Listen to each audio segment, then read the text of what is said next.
ഇന്നും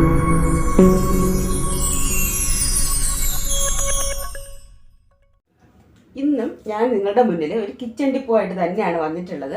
അപ്പം ഇന്ന് നമുക്ക് കുക്കിംഗ് ഗ്യാസ് എങ്ങനെ സേവ് ചെയ്ത് കുറച്ച് ദിവസം കൂടി എക്സ്ട്രാ നമുക്ക് യൂസ് ചെയ്യാന്നുള്ള ഒരു കുറച്ച് ടിപ്പുകളുമായിട്ടാണ് ഞാൻ വന്നിട്ടുള്ളത്.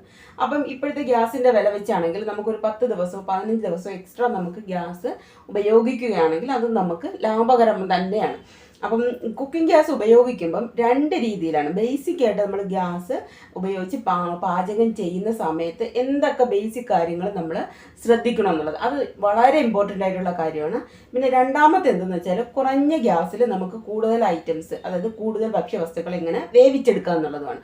അപ്പോൾ ഈ 2 രീതിയിൽ ഞാൻ നിങ്ങൾക്ക് വീഡിയോയിൽ പറയുന്നുണ്ട് എങ്ങനെയൊക്കെയാണ് നമുക്ക് ഈ ഗ്യാസ് കുറഞ്ഞ രീതിയിൽ ഉപയോഗിച്ച് കുറച്ച് കൂടുതൽ ദിവസം നമുക്ക് ഉപയോഗിക്കുന്നത്. അപ്പം നിങ്ങൾ അവസാനം വരെ വീഡിയോ കാണുക, എന്നിട്ട് നിങ്ങളുടെ അഭിപ്രായങ്ങളൊക്കെ അറിയിക്കുക. നിങ്ങൾക്ക് വീഡിയോ ഇഷ്ടപ്പെട്ടിട്ടുണ്ടെങ്കിൽ ലൈക്ക് ചെയ്യുക, ഇഷ്ടപ്പെട്ടിട്ടില്ലെങ്കിൽ ഡിസ്ലൈക്ക് ചെയ്യുക. ഓക്കെ, അപ്പം നമുക്കിനി വീഡിയോയിലേക്ക് പോകാം. അപ്പോൾ ഗ്യാസ് നമ്മൾ യൂസ് ചെയ്യുമ്പോൾ ബേസിക്കായിട്ട് നമ്മൾ കുറച്ച് കാര്യങ്ങൾ ശ്രദ്ധിക്കണമെന്ന് ഞാൻ നേരത്തെ പറഞ്ഞിട്ടുണ്ടായിരുന്നു. അതിലൊന്നാമത്തെ കാര്യം എന്താണെന്ന് വെച്ചാൽ നമ്മളെ ഗ്യാസ് എപ്പോഴും ബർണർ നമ്മൾ ക്ലീൻ ആക്കി വെക്കണം. കണ്ടോ, ഈ ഹോളുകളിലൊക്കെ കറക്റ്റായിരിക്കണം. അപ്പം ഇത് കറക്റ്റായിട്ട് ഓപ്പൺ ആയിരുന്നാണെന്ന് നോക്കണം. അപ്പം നമുക്ക് കുറച്ച് ഗ്യാസ് മതി നമുക്കത് ഉപയോഗിക്കുമ്പം.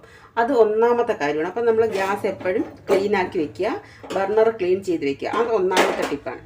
രണ്ടാമത്തെ ടിപ്പ് എന്താണെന്ന് വെച്ചാൽ നമ്മൾ ലൈറ്റർ എങ്ങനെ ഉപയോഗിക്കുന്നു എന്നുള്ളതാണ്. അപ്പം നല്ല ബ്രാൻഡിൻ്റെ ലൈറ്റർ നോക്കി മേടിക്കുക. അതുപോലെ തന്നെ ലൈറ്റർ വെള്ളത്തിലെങ്ങും വീഴാതെ നമ്മൾ സേഫായിട്ട് സൂക്ഷിക്കുക. അതുപോലെ തന്നെ ലൈറ്റർ കറക്റ്റായിട്ട് വർക്ക് ചെയ്യുന്നുണ്ടോ എന്ന് അറിയാനായിട്ട് നമ്മൾ ഒന്ന് ഇങ്ങനെ സ്പാർക്ക് ചെയ്ത് നോക്കുമ്പോൾ ലൈറ്റർ നല്ല പോലെ വർക്ക് ചെയ്യുന്നുണ്ട്. അപ്പം നമുക്ക് ഇനി ലൈറ്റർ കത്തിക്കുന്നത് എങ്ങനെയെന്ന് വെച്ചാൽ വലത് കയ്യിൽ നമ്മൾ ലൈറ്റർ പിടിക്കുക, ഇടത് കയ്യിൽ നോബ് ഓൺ ചെയ്യുക. അപ്പം രണ്ടും ഒരേ ടൈമിൽ നമ്മൾ ചെയ്ത് കഴിഞ്ഞാൽ നമുക്ക് ഗ്യാസ് കുറച്ച് സേവ് ചെയ്യാൻ പറ്റും. അടുത്ത ടിപ്പ് എന്താണെന്ന് വെച്ചാൽ നമ്മൾ എത്ര കഴുകി വെച്ചിരിക്കുന്ന ഉണക്കി വെച്ചേക്കുന്ന പാത്രമാണെങ്കിലും നമ്മൾ ഗ്യാസിൽ ഉപയോഗിക്കുന്നതിന് മുന്നേ പാത്രങ്ങൾ കഴുകും. അപ്പോഴും നമ്മൾ എപ്പോഴും ഗ്യാസിൽ പാത്രം വെക്കുകയാണെങ്കിലും ഈ ബാക്ക് ഭാഗത്തുള്ള വെള്ളം നല്ല പോലെ തുടച്ച് കളയണം. അതുപോലെ തന്നെ ഇതിനകത്തുള്ള നമ്മൾ ഇതിന് വേണ്ടിയിട്ട് ഒരു തുണി മാറ്റി വെച്ചിരുന്നാലും കുഴപ്പമില്ല. നമ്മൾ വൃത്തിയുള്ള കിച്ചൺ ടവൽ കൊണ്ട് പാത്രം നല്ല പോലെ നമ്മൾ ഉണക്കിയെടുക്കണം.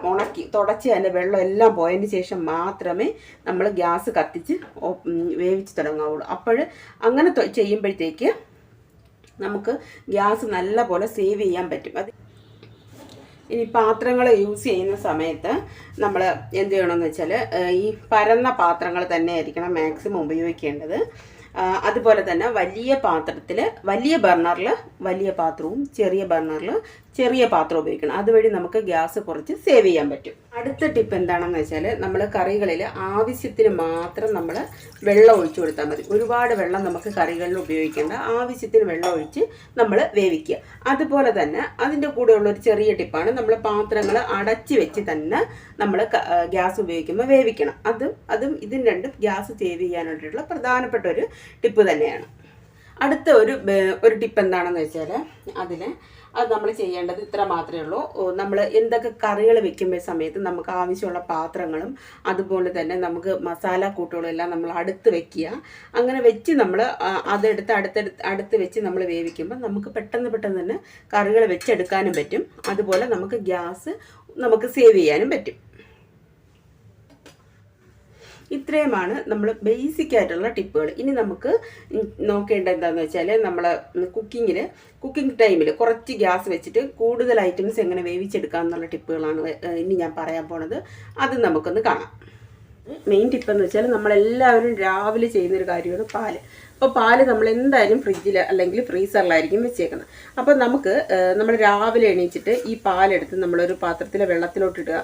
അപ്പോൾ ഒരു 5 മിനിറ്റ് കൊണ്ട് ഇതിൻ്റെ ഐസ് എല്ലാം പോയിട്ട് നല്ലപോലെ ഇത് അത്യാവശ്യം മെൽറ്റായി വരും. അപ്പോൾ അങ്ങനെ നമ്മൾ അതെടുത്തിട്ട് പിന്നെ നമ്മൾ പാല് കാച്ചി ചായ ഇട്ടാൽ മതി. അപ്പോൾ അങ്ങനെ ചെയ്യുകയാണെങ്കിൽ നമുക്ക് ഡെയിലി നമ്മൾ ചെയ്യുന്ന കാര്യമായതുകൊണ്ട് നമുക്ക് അത്യാവശ്യം നമുക്ക് നല്ല പോലെ ഗ്യാസ് സേവ് ചെയ്യാൻ പറ്റും. അടുത്തൊരു ടിപ്പ് എന്താണെന്ന് വെച്ചാൽ നമ്മൾ അരി സാധാരണ വേവ് കുറഞ്ഞ അരിയൊക്കെ ആണെങ്കിൽ കലത്തിലായിരിക്കും നമ്മൾ വേവിക്കുന്നത്, കുക്കറിലായിരിക്കത്തില്ല.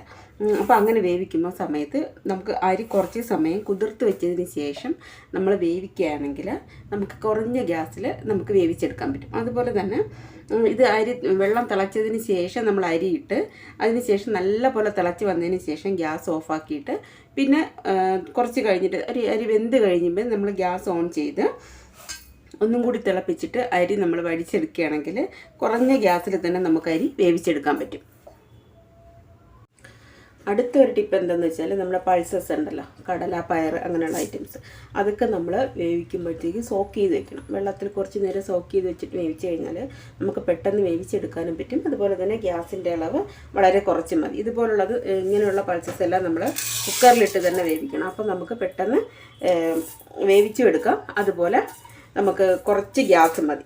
അടുത്തൊരു ടിപ്പ് എന്താണെന്ന് വെച്ചാൽ ഫ്രോസൺ ഐറ്റംസ് ഫ്രിഡ്ജിൽ നിന്ന് എടുത്തതിന് ശേഷം നമ്മൾ ഒരു അരമണിക്കൂർ കഴിഞ്ഞ് മാത്രമേ നമ്മൾ കുക്ക് ചെയ്യാവുള്ളൂ. ഇതിപ്പം ഫിഷാണ്, അതുപോലെ തന്നെ മീറ്റ് ആണെങ്കിലും വെജിറ്റബിൾസ് ആണെങ്കിലും ഒക്കെ നമ്മൾ വെളിയിലെടുത്ത് വയ്ക്കുക. ഒരു അരമണിക്കൂർ എത്തുമ്പോൾ അത് റൂം ടെമ്പറേച്ചർ ഏകദേശം ആവും. അങ്ങനെ കുക്ക് ചെയ്യുകയാണെങ്കിൽ നമുക്ക് ഹെൽത്തിനും അത് വളരെ നല്ലതാണ്. അതുപോലെ തന്നെ നമുക്കൊരു പരിധി വരെ നമുക്ക് ഗ്യാസ് സേവ് ചെയ്യാനും പറ്റും. പുട്ട് വയ്ക്കുമ്പോഴാണ് ഒരുപാട് ഗ്യാസ് നമുക്കാവുന്നത്. കാരണം നമ്മൾ ഓരോ കുറ്റി കുറ്റിയായിട്ട് നമ്മൾ ചെയ്തെടുക്കുകയാണല്ലോ. അപ്പം അതിനൊരു എളുപ്പ വഴിയാണ്. ഒരു ഗ്ലാസ് ഇങ്ങനെ എടുക്കുക, അതിലേക്ക് നമ്മൾ നനച്ച് വെച്ചിട്ടുള്ള മാവ് ഇട്ട് കൊടുക്കുക. ഓരോ പ്രാവശ്യം മാവിട്ടിട്ടും ഒരു പ്രാവശ്യം മാവിട്ടിട്ട് ഇങ്ങനെ ജസ്റ്റ് ഒന്ന് പ്രസ് ചെയ്ത് കൊടുത്താൽ മതി. ഇങ്ങനെ നമുക്കൊരു കുറ്റി ഫുള്ള് നിറയ്ക്കാം. ഇതൊന്ന് പ്രസ് ചെയ്തിട്ട് ജസ്റ്റ് ഇങ്ങനെ ഒന്ന് പ്രസ് ചെയ്ത് കൊടുത്താൽ മതി. എന്നിട്ട് ഇങ്ങനെ നമുക്ക് ഇതേ കണക്ക് ഇഡ്ഡലി പാത്രത്തിൻ്റെ തട്ടിൽ ഇങ്ങനെ വെച്ച് കൊടുക്കാം. ഇങ്ങനെ നമുക്കൊരു 5-6 കുറ്റി ഒറ്റ ട്രിപ്പിൽ നമുക്ക് പുഴുങ്ങിയെടുക്കാം. ഇപ്പം 4 കുറ്റി നമുക്ക് ഇതുപോലെ നമുക്ക് പുഴുങ്ങിയെടുക്കാം. ഒറ്റ പ്രാവശ്യം തന്നെ നമുക്കിത് പുഴുങ്ങിയെടുക്കാം. അപ്പോൾ കുറച്ചൊക്കെ നമുക്ക് ഗ്യാസ് ഇതിൽ സേവ് ചെയ്യാൻ പറ്റും. നമുക്ക് പുട്ട് പുഴുങ്ങുന്നതിൻ്റെ കൂട്ടം തന്നെ നമുക്ക് കുറച്ച് മുട്ടയും കൂടി ഇട്ട് കൊടുത്തു കഴിഞ്ഞാൽ, ഞാനിപ്പോൾ ഒരു 3 മുട്ടയാണ് നമുക്ക് ആവശ്യം. അപ്പോൾ 3 മുട്ട ഇതിൻ്റെ മുകളിൽ ഇത് വെള്ളത്തിലേക്ക് ഇട്ടിട്ട് ഞാൻ നമ്മുടെ പുട്ട് ഇതിലേക്ക് വെച്ച് കൊടുക്കുകയാണ്. അപ്പം പുട്ടും അതുപോലെ തന്നെ ഒരേ സമയം തന്നെ മുട്ടയും നമുക്ക് വെന്ത് കിട്ടും.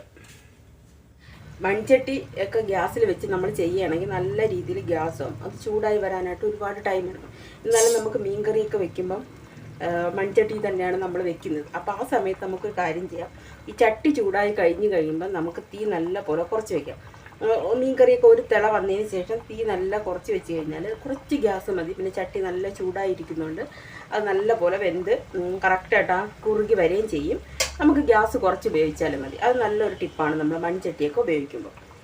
നമ്മൾ സാമ്പാർ വയ്ക്കുമ്പോൾ ആദ്യം നമ്മൾ പരിപ്പ് വെച്ച് മാറ്റും, അതിന് ശേഷം പിന്നെ വെജിറ്റബിൾസ് എല്ലാം വെക്കുന്നത്. അപ്പം നമുക്ക് ഒരുപാട് ഗ്യാസ് ആവും. അപ്പോൾ ഗ്യാസ് സേവ് ചെയ്യുന്നത് എങ്ങനെയെന്ന് വെച്ചാൽ നമ്മൾ പരിപ്പിൻ്റെ കൂടെ തന്നെ കുറച്ച് ഉള്ളിയും തക്കാളിയും അതിനാവശ്യമായിട്ടുള്ള പച്ചമുളകും ഇടുക. പിന്നെ ഒരു ബൗളിലേക്ക് നമുക്ക് ആവശ്യമുള്ള വെജിറ്റബിൾസ് എടുക്കുക.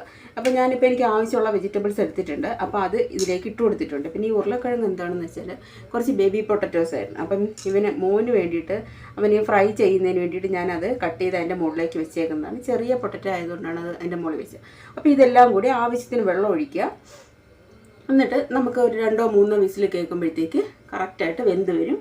അപ്പോൾ ഒറ്റ ട്രിപ്പിൽ തന്നെ നമുക്ക് സാമ്പാർ വെച്ചെടുക്കുകയും ചെയ്യും.